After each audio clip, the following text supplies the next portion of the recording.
할렐루야. 한 주간 평안하셨습니까? 하나님께서 우리를 지켜주시고 인도하여 주신 줄 믿습니다. 저는 오늘부터 해서 에베소서 강해를 시작하도록 하겠습니다. 이 에베소서는 하나님의 놀라운 은혜를 기록한 책입니다. 오늘 본문은 이 에베소서의 서론입니다. 그런데 이 본문이 바로 에베소서의 핵심이 담겨있는 구절이라는 겁니다. 바울은 오늘 이 짧은 서론을 통하여서 하나님의 은혜가 우리에게 해줄 수 있는 것이 무엇인지를 분명히 말해주고 있다는 겁니다. 하나님의 은혜는 어떤 능력이 있을까요? 바울은 이 자신의 체험과 에베소 성도들에게 일어난 그 삶의 변화를 지켜보면서 하나님의 은혜의 놀라운 능력을 우리에게 간증해주고 있다는 겁니다. 하나님의 은혜가 바울 자신의 삶에 어떻게 밀려들어왔고 그로 인해서 자신의 삶에 어떤 변화가 일어났는지를 우리에게 구체적으로 이야기를 해주고 있다는 겁니다. 또한 그와 함께 자신이 목회했던 그 에베소 성도들의 그 삶 속에서 하나님의 은혜가 어떻게 구체적으로 역사했는지를 똑똑히 보고 나서 그 하나님의 은혜의 능력을 소개해주고 있다는 겁니다. 여러분, 이 에베소서를 통해서 우리도 하나님의 은혜를 체험하며 나가길 원합니다. 그렇다면 이 하나님의 은혜는 우리의 삶에 어떤 영향을 주는지 오늘 본문을 통해서 살펴보길 원합니다. 먼저 하나님의 은혜는 삶의 변화를 가져다 준다는 겁니다. 삶의 변화를 가져다 준다. 우리 본문 1절 말씀을 우리 읽어보도록 하겠습니다. 시작. 하나님의 뜻으로 말미암아 그리스도 예수의 사도된 바울은 에베소에 있는 성도들과 그리스도 예수 안에 있는 신실한 자들에게 편지하노니. 아멘. 이 에베소서의 시작은 하나님의 뜻으로 말미암아 그리스도 예수의 사도된 바울은 이렇게 시작을 합니다. 여러분, 누가 썼다고 말하고 있습니까? 바로 사도 바울입니다. 이 에베소서는 AD 60년에서 61년에 로마 감옥에서 사도 바울이 썼습니다. 그래서 이 에베소서를 비롯해서 감옥에서 기록한 빌레몬서, 빌립보서, 골로새서 이 4개의 서신을 바로 옥중서신이라고 부릅니다. 왜냐하면 감옥에서 썼기 때문입니다. 중요한 것은 이 사도 바울이 자신을 소개할 때 쓴 용어입니다. 바로 하나님의 뜻으로 말미암아 그리스도 예수의 사도된 바울은 이렇게 본인을 이렇게 소개를 하고 있다는 겁니다. 여러분, 사도 바울은 어떤 사람입니까? 사도 바울은 신약 성경 27권 중에서 13권이나 쓴 사람입니다. 무려 절반이나 썼습니다. 하나님께서 정말 귀하게 쓴 하나님의 종입니다. 그런데 바울에게는 또 다른 이름이 있었는데 그 바울은 사울이었습니다. 그가 바울 되기 이전 이 사울이었던 그에 대해서 잘 알아야 이 바울의 삶을 우리는 더 잘 이해할 수 있다는 겁니다. 이 사울은 바로 다소에서 출생했습니다. 이 다소는 지금의 터키, 그 중에서도 지중해와 인접한 이 터키의 서쪽 바닷가에 있는 도시에서 출생했다는 겁니다. 그 당시 다소는 아주 부유한 도시였습니다. 거주하는 사람도 많았고 교육의 중심지였습니다. 그리고 종교의 중심지였다는 겁니다. 문화적으로는 동양과 서양의 문화가 잘 아우러진 아주 이상적인 도시였습니다. 로마가 다소를 점령해서 자기 영토로 삼았기 때문에 이 다소에서 출생한 모든 사람들은 태어나면서부터 로마의 시민권을 가졌습니다. 그래서 바울은 로마 시민권자였던 겁니다. 굉장히 특권을 가진 사람이었죠. 이 그의 부모는 텐트 만드는 일에 종사를 했습니다. 그 당시에 텐트를 만드는 사람들은 그렇게 잘 사는 부유층은 아니었습니다. 그러나 잘 살지는 못했지만 그의 부모에게는 큰 비전이 있었습니다. 그들은 하나님을 열심히 섬기는 바로 신앙이 있었습니다. 매우 종교적이어서 바리새인들의 그 규율에 엄격히 지켰습니다. 그래서 자기 아들만큼은 이 종교의 본산지였던 예루살렘으로 보내서 공부시킬 것을 계획했습니다. 그들은 사울이 어느 정도 성장했을 때 그동안 기도로 준비하면서 또한 텐트를 만드는 일에서 푼푼히 모은 돈으로 그 아들을 예루살렘으로 유학을 보내 공부를 시킵니다. 그리고 사도 바울은 그 유명한 랍비인 가말리엘 문화에 들어가서 공부를 하게 됩니다.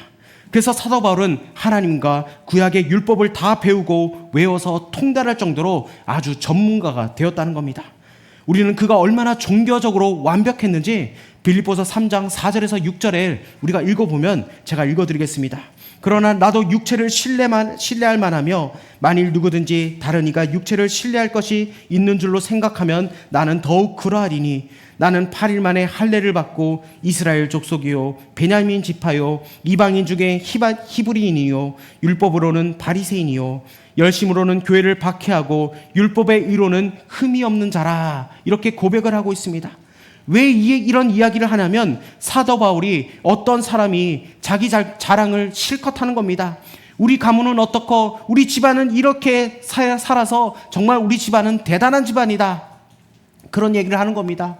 그런 것을 듣고 사도 바울이 기가 막혀서 이런 얘기를 합니다. 그러나 나도 육체를 신뢰할 만하다. 나는 히브리인 중에 히브리인이고 바리새파고 율법으로는 의로운 자다. 이렇게 하면서 자신의 얘기를 꺼내고 있는 겁니다. 이렇듯 열심히 살았던 그는 종교적으로 아주 완벽한 삶을 살았습니다. 그러나 이런 사울에 대해서 성경이 나타난 첫 번째 기록은 무엇이냐면 바로 사울이 성경에 처음으로 등장했을 때 이미 예루살렘에는 하나님의 교회가 존재하고 있었다고 기록을 하고 있습니다. 그런데 사울이 성경에 처음 등장했을 때 그는 어떤 모습이었을까요? 인자한 모습이었을까요? 하나님의 은혜를 아는 모습이었을까요? 아닙니다. 전혀 그렇지 않았다고 성경은 기록하고 있습니다. 그의 눈은 매서웠고 남을 증오하는 그 증오가 불탔었고 다른 사람을 함부로 정죄하는 아주 차가운 냉혈한 사람이었습니다. 그가 처음으로 성경에 등장한 무대는 다름 아닌 한 사람을 돌로 쳐 죽이는 장면이었다는 겁니다. 사도행전에 보면 스데반이 일어나서 이스라엘을 다스리는 그 산헤드린 공회 앞에서 설교를 합니다. 처음에는 그 설교를 다 잘 들었습니다. 왜냐하면 구약에 등장하는 모든 자기의 조상들을 얘기했기 때문입니다. 그런데 마지막에 이 스데반이 거기에 모인 산헤드린 공회원들에게 호되게 책망을 합니다. 이 마음이 완악한 자들아, 어찌하여 너희가 성령의 음성을 거스리느냐. 그래서 거기에 모인 사람들이 그 설교를 듣고 이를 갈면서 분노합니다. 그를 차마 성전에서 죽이지 못하고 대신에 밖으로 끌어냅니다. 그런데 그들은 이 스데반을 돌로 치기 전에 아주 이상한 행동을 한 가지 취합니다. 사도행전 7장 58절에 이렇게 말씀합니다. 성 밖으로 내치고 돌로 칠새 증인들이 옷을 벗어 사울이라는 청년의 발 앞에 두니라. 이렇게 고백을 합니다. 원래 사람을 죽이는 데는 두세 사람의 증인이 필요합니다. 그런데 그 증인들이 돌로 치기 전에 겉옷을 벗어다가 이 사울의 발 앞에 갖다 두었다고 말합니다. 이 말은 스데반이 그 죽이는 일에 모든 일에 기획했던 사람이 사울이었다는 것을 말해주고 있다는 겁니다. 그를 돌로 치라 이렇게 선동하고 이 모든 계획을 한 사람이 바울이 사울이었다는 것을 성경은 이렇게 표현을 하고 있는 겁니다. 그는 이렇게 스데반을 죽이는 장면에서 처음으로 성경에 등장하고 있다는 겁니다. 그러나 이 사울은 스데반을 죽이고 나서 그것으로 만족하지 않았다는 겁니다. 내가 죽여야 할 사람은 당연히 죽였다고 여기고 예루살렘에 있는 하나님의 교회들을 핍박하기 시작한 겁니다. 그래서 모든 사람들을 모조리 잡아서 돌로 칩니다. 이 사울의 핍박의 결과로 예루살렘에 있는 모든 성도들이 도망을 갔습니다. 그런데 사울은 거기서 만족하지 않았습니다. 그래서 다른 지역으로 도망간 사람들을 추적하여서 잡아들이기에 작정했다는 겁니다. 그래서 그리스도인들이 가장 많이 도망갔던 다메섹으로 향하고 있었습니다. 체포조를 동원하고 군사와 청년들, 흥분한 사람들을 함께 데리고 갔습니다. 얼굴에는 사기가 등등했겠죠. 사람들을 잡아 죽이겠다는 그 집념 하나를 가지고 감옥에 잡아넣겠다는 아주 굳은 얼굴로 대제사장의 그 문서를 받아들이고 다메섹에게 가까이까지 갔다는 겁니다. 그런데 이 다메섹에서 사울의 터닝 포인트가 일어납니다. 바로 사울은 예수님을 만나 변화되었다는 겁니다. 말을 타고 가는 사울에게 하늘에서 엄청나게 밝은 빛이 쏟아내린 겁니다. 그 빛이 얼마나 밝았는지 사울은 그 자리에서 눈을 감아버립니다. 시력을 잃어버리고 땅에 고꾸라져 쓰러집니다. 땅에 쓰러져 있는데 하늘에서 천둥과 같은 소리가 들립니다. 사울아, 사울아, 왜 네가 나를 핍박하느냐? 주여, 니시오니까 나는 네가 핍박하는 예수라. 사울은 하나님을 사랑했습니다. 그러나 예수 믿는 사람을 이단이라고 생각을 했습니다. 하나님에게 해가 된다는 그런 생각을 했습니다. 그는 하나님을 한 번도 핍박해 본 적이 없습니다. 하나님이라면 목숨을 걸고 사랑할 만큼 열심히 믿었습니다. 그러나 그날 찾아오신 그 하나님 예수 그리스도는 교인들을 감옥에 쳐넣으려고 가는 그 사울에게 나타나셔서 나는 네가 핍박하는 예수라 이렇게 말씀하셨습니다. 그날 이후로 사울은 앞을 보지 못하고 음식을 먹지 못합니다. 그리고 어떻게 되었느냐? 사도행전 9장 11절에서 15절은 이렇게 말씀합니다. 주께서 이르시되 일어나 집가라 하는 거리로 가서 유다의 집에서 다소 사람 사울이라는 사람을 찾으라. 그가 기도하는 중이니라. 그가 아나니아라 하는 사람이 들어와서 자기에게 안수하여 다시 보게 하는 것을 보았느니라 하시거늘 아나니아가 대답하여 주여 이 사람에 대하여 내가 여러 사람에게 듣사온즉 그가 예루살렘에서 주의 성도에게 적지 않은 해를 끼쳤다 하더니 여기서도 주의 이름을 부르는 모든 사람을 결박할 권한을 대제사장들에게서 받았나이다 하거늘 주께서 이르시되 가라 이 사람은 내 이름을 이방인과 임금들과 이스라엘 자손들에게 전하기 위하여 택한 나의 그릇이라 이렇게 고백을 합니다. 여러분 사울이 어떻게 해서 바울이 되었습니까? 사울이 바울이 된 것은 자신의 공로 때문입니까? 그가 하나님 앞에서 너무나 올바로 살았기 때문에 의롭게 살았기 때문에 하나님이 그를 부르셔서 하나님의 그릇으로 사도로 삼으셨다는 겁니까? 아닙니다. 사도 바울은 자신이 사도가 된 것은 바로 하나님의 뜻이었다고 하나님의 은혜였다고 고백을 하고 있습니다. 여러분 은혜가 무엇입니까?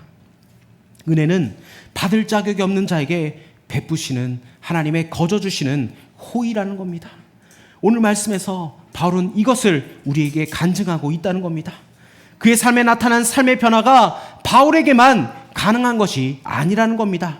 오늘 우리에게도 동일하게 적용된다는 겁니다. 사도 바울이 오늘날 우리에게 이렇게 얘기를 하고 있습니다. 하나님의 사람들이여 내 삶의 변화가 일어났습니다. 나는 예수님을 핍박하는 사람이었고 예수 믿는 사람들을 감옥에 집어넣으려는 자였고 의인 스데반을 정말 돌이킬 수 없는 죄를 범한 자였는데 하나님이 나를 하나님의 사도로 삼으셨습니다. 내 삶에 이런 변화가 어떻게 일어난 줄 아십니까? 그것은 내가 노력해서가 아니라 하나님이 내게 은혜를 주셨기 때문에 그 일이 가능합니다. 하나님의 은혜가 여러분을 변화시킨다는 겁니다. 사울이 바울 되게 한 것, 도저히 있을 수 없는 일을 가능하게 한 것은 우리의 노력과 율법적인 삶이 아니라 하늘에서 내려오는 거저 주시는 하나님의 은혜인 줄 믿습니다. 여러분 우리가 이 은혜를 갈망하길 바랍니다. 우리가 에베소서를 공부하는 동안에 하나님 제게 하나님의 은혜가 너무 멀리 떠나 있었습니다. 내가 모든 것을 다 이룬 줄 알고 내가 잘난 줄 알고 내가 함부로 내 가족들을 그리고 내 주위에 있는 사람들을 비판하고 정죄했습니다. 그래서 내 마음에 나도 모르게 썩어 문드러졌습니다. 나는 아닌 체 하고 싶었지만 내 마음은 하나님을 너무나 멀리 떠나 있었습니다. 하나님 내 삶 가운데 하나님의 은혜를 다시 부어 주십시오. 그런 귀한 고백으로 나아갈 수 있는 저와 여러분 되길 주의 이름으로 축복합니다. 두 번째로 하나님의 은혜는 우리의 삶에 기적을 가져다 준다는 겁니다. 하나님의 은혜는 우리의 삶에 기적을 가져다 준다. 사도 바울은 자신의 얘기만 하는 것이 아니라 이 편지의 수신자에 대해서도 언급을 하고 있습니다. 어떻게 표현을 하느냐? 우리 1절 하반절 읽어보면 에베소에 있는 성도들과 그리스도 예수 안에 있는 신실한 자들에게 편지하노니 이렇게 말씀하고 있습니다.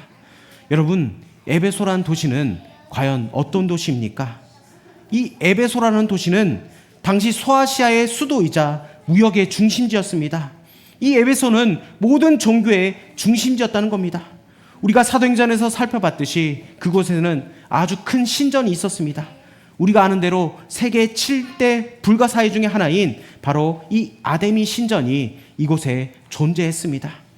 이 아데미 신전에는 매년 3, 4월에 되면은 각국에서 흩어졌던 수많은 사람들이 이 에베소에 모여서 아데미 여신을 섬깁니다. 그런데 특이한 것은 이 축제 기간 동안에 어떤 법에도 저촉되지 않고 남녀가 서로 마음에 드는 사람과 성관계를 가질 수 있었습니다. 그래서 쾌락을 즐기려는 숱한 사람들이 이 에베소에 모여서 이 아데미 여신을 섬기고 난 후에 자신이 마음에 드는 사람과 관계를 가졌다는 겁니다. 와이프를 바꾸고 남편을 바꿔서 관계하는 것이 일상화된 도시가 바로 에베소였다는 겁니다. 한마디로 엄청나게 타락한 도시였습니다. 이 타락한 도시에 사도 바울이 언제 들어갔습니까? 제2차 전도여행 기간에 잠시 에베소를 방문합니다. 그리고 회당에서 하나님의 말씀을 전하는데 유대인들이 핍박합니다. 몇몇 사람들이 사도 바울에게 계속 머물기를 간청하면서 붙들었지만 그는 하나님의 뜻이라면 내가 다시 돌아오겠습니다 하면서 그곳을 떠났습니다. 왜냐하면 사도 바울 입장에서는 복음 전할 것이 너무나 많았기 때문에 한 곳에 거처할 수가 없었기 때문입니다. 그래서 그곳을 떠나면서 아굴라와 브리스길라 부부를 에베소에 남겨둡니다. 그러다가 에베소에 본격적으로 복음을 전파하기 시작한 것은 이 사도 바울이 3차 전도여행을 할 때였습니다. 사도 바울이 에베소에서 다시 돌아오니까 거기에서 믿음 생활을 하는 몇몇 무리들이 모여 있었습니다. 그런데 어떻게 예수를 믿게 되었느냐 물어보니까 세례 요한을 통해서 복음을 받았기 때문에 그들은 반쪽 복음만 알고 있었고 복음의 전체는 알지 못했던 겁니다. 사도 바울은 그들에게 복음 전체를 설명하자 그들은 복음을 받아들이기 시작합니다. 그런데 사람들이 너무나 많이 몰려와서 도저히 회당에서 가르칠 수 없겠을 정도가 되자 유대인들이 이 시기심이 발동해서 사도 바울을 핍박합니다. 그러자 사도 바울은 우리가 너무나도 잘 아는 두란노 서원에서 그곳에서 옮겨서 2년 동안 머물면서 하나님의 나라와 하나님의 복음을 그들에게 증거합니다.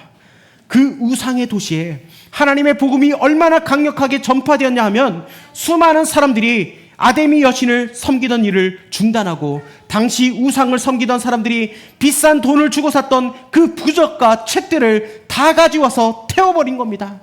사도행전에 따르면 그 값이 은 5만이나 되었다고 그렇게 증언하고 있습니다. 여러분, 은 5만이면 오늘날의 가치로 하면은 약 40억이 넘는 그 우상에 관련된 물품들을 가져다가 다 태웠다는 겁니다. 그러자 그 일로 손해보는 사람들이 생겼습니다. 누구입니까? 바로 이 아데미 여신상을 새겨서 팔던 사람들이었습니다. 그들은 엄청난 관광객들이 모여서 그 관광 수입품을 풀어서 생계를 유지해오던 사람들인데 이 바울 때문에 그들의 수입이 엄청나게 줄어들었다는 겁니다. 그래서 은장색이었던 데메드리오가 주동을 해서 사람들을 선동합니다. 저들이 아데미 여신을 모독하고 있습니다.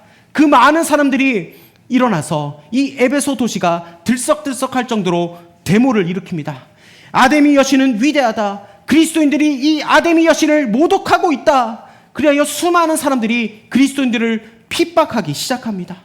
어떤 형편에 처했던 이 그리스도인을 향하여 이 사도 바울은 여러분 지금 이 에베소서를 쓰고 있다는 겁니다.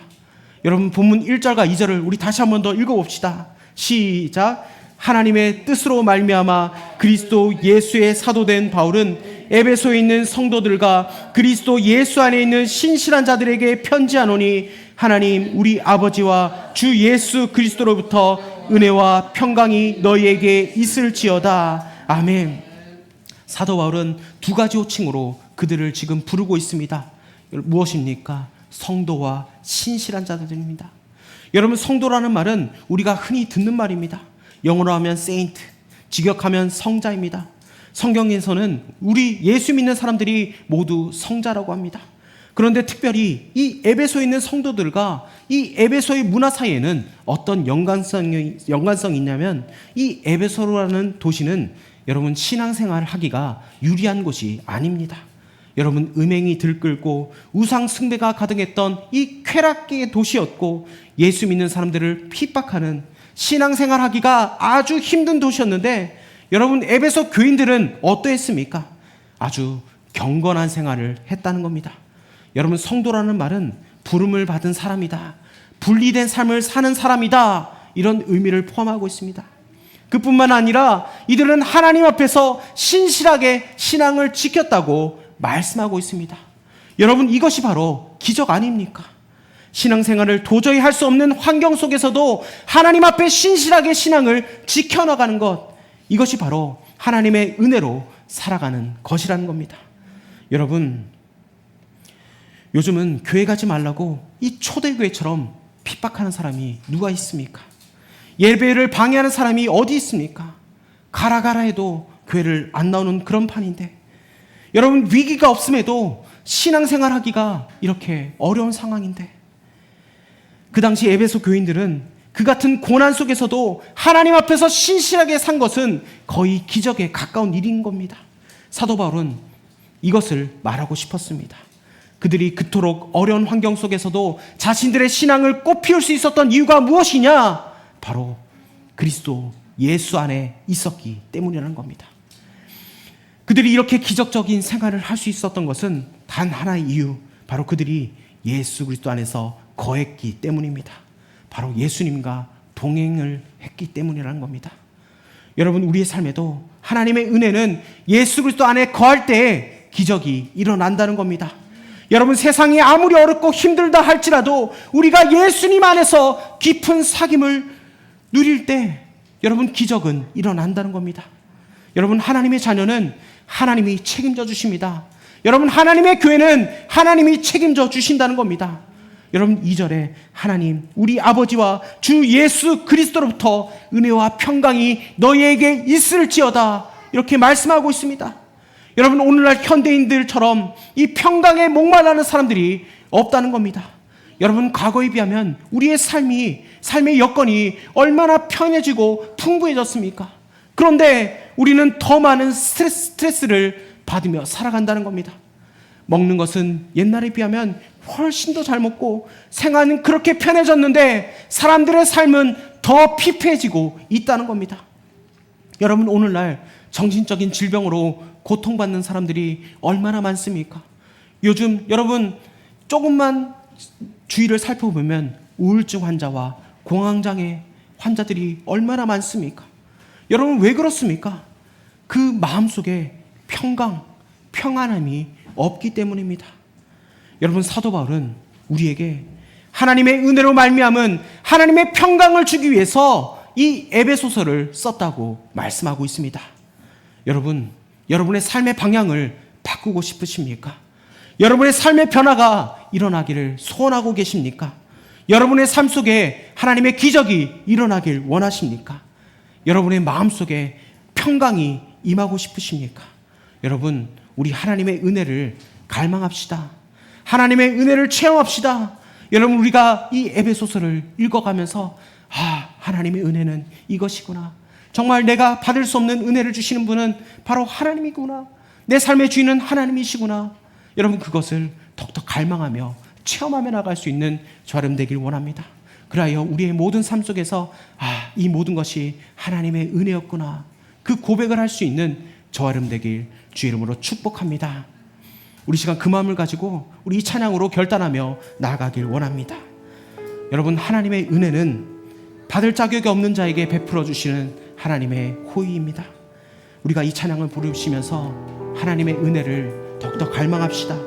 모든 것이 하나님의 은혜입니다. 그 고백으로 이 찬양으로 나아가길 원합니다.